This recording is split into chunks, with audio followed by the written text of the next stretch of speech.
Hello and welcome to another update video about Ethereum.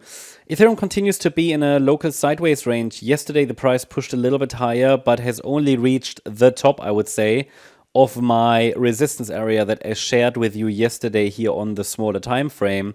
So let's talk about the key levels that matter as we're heading into Sunday, as we are getting closer and closer to the weekly candle close. We might get some volatility late on Sunday. So let's take a look at the structure here as we are just grinding sideways at the moment. I know it is super frustrating. Please note that this structure here that we see in this local sideways, it's not really a channel, it's more a range. In this range, it is really simply it's not very clear. There are many wave counts. I could probably give you 10 wave counts here, but it wouldn't really be helpful. See, that's the problem, because none of them would really tell us what's going to happen. They are more, they are more going to be just potentials, and there are just too many to give us clear probabilities, unfortunately. But in both wave counts that I'm tracking here on the smaller time frame, I'm looking for higher prices. I think it's very important to understand that the current thesis would be that a B wave low formed in February, around the 3rd of February, and we had an initial rally, which I'm calling an ABC structure in a wave 1 of the next rally to the upside. From an Elliott wave point of view, the wave 1 would be the first wave of a large uptrend. Then this year would be a wave 2 pullback. Now the question is, has the wave 2 already bottomed, as per the orange scenario here on the 9th of February? Or is the wave 2 maybe still unfolding in a larger ABC pattern? And in this case, then, we are currently sort of starting that C wave decline in the white scenario. We want to talk about these two potentials, but we've got two potentials. So one is short-term bullish, one is short-term bearish. Short-term bearish is the white one, but both are overall looking for higher prices, especially as long as we're holding $2,270.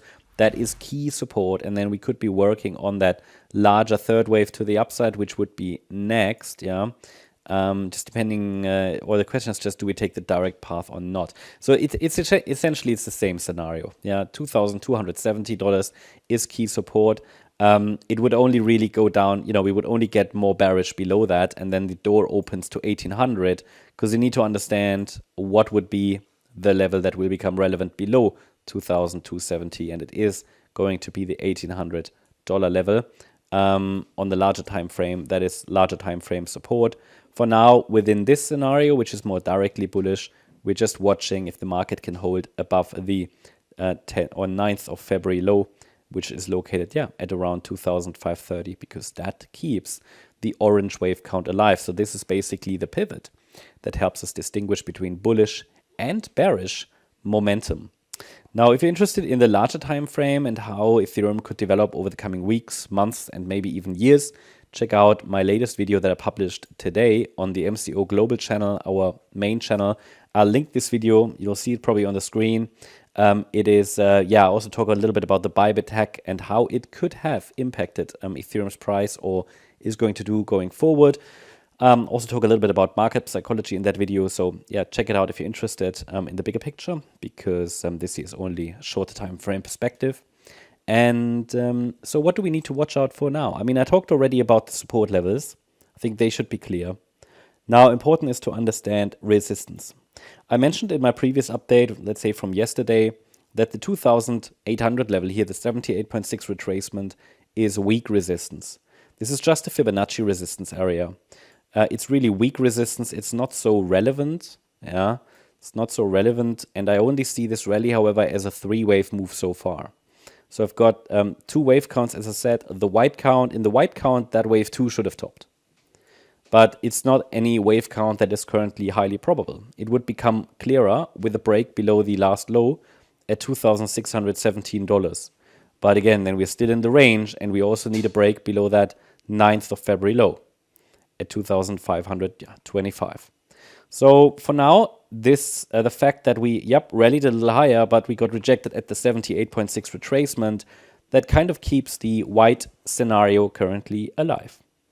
So from that point of view, it's very balanced in terms of probabilities. The rally is in 3 waves, so it's not clearly wave C in orange to the upside. But again, I'm not confident about the orange count either, because there are so many options that probabilities are very, very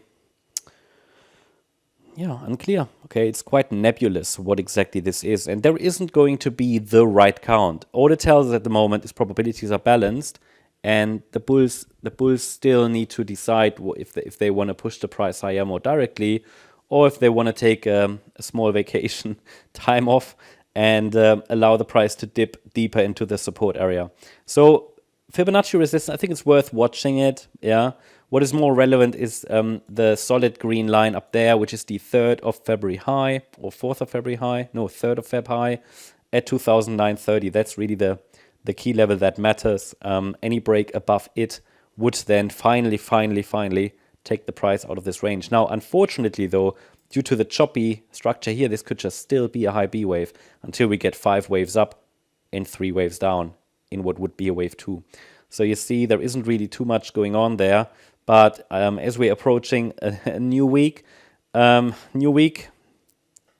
opportunities. So hopefully we'll finally get out of this range. But I believe it when I see it. It's been long now.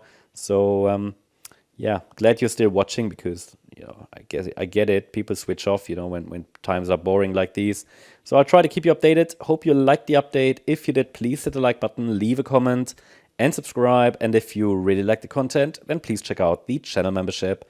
Thank you very much. Bye-bye.